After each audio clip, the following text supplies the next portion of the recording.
saudara dan pemirsa RRI, saat ini saya sedang berada di Kecamatan Pintu Degayo, Kabupaten Benar Meriah, di mana pada kesempatan siang hari ini Tour Degayo mulai dilaksanakan, dan ini tadi startnya dari kilometer 31 Kabupaten Biren, dan ada sejumlah titik memang mereka akan berhenti untuk sampai nanti di Kabupaten Aceh Tengah. Pertama ini tempat kita melaporkan ini yaitu di Kecamatan Pintu Degayo, tepatnya pada Simpang Rimbaraya.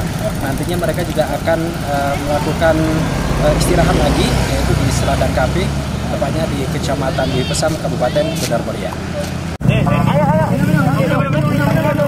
Ratusan peserta dari sejumlah daerah di Indonesia berpartisipasi mengikuti event Tour Degayo yang turut serta dipromosikan Menteri Pariwisata dan Ekonomi Kreatif Sandiaga Salahuddin Uno. Kegiatan dilaksanakan selama 2 hari, 16 sampai 17 Oktober, dimulai di kilometer 31 Kabupaten Biren, berlanjut ke Kabupaten Benar Meriah dan Aceh Tengah. Ketua event Tour Degayo, Ahmad Fazrial, menyampaikan peserta kali ini dibatasi karena harus menyesuaikan protokol kesehatan pencegahan penularan COVID-19.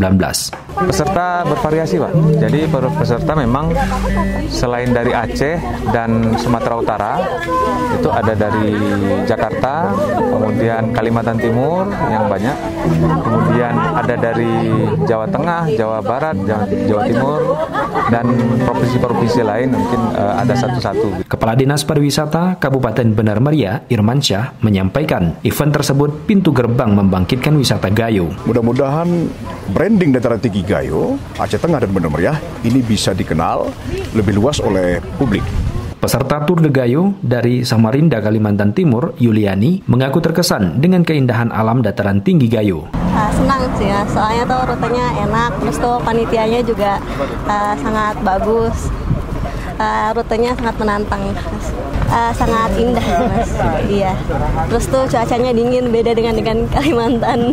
Keseruan Tour Degayo juga tidak dilewatkan begitu saja oleh para peserta. Masyarakat yang menyaksikan iring-iringan kereta angin tersebut juga disapa oleh peserta dengan melambaikan tangan ke masyarakat yang dilalui.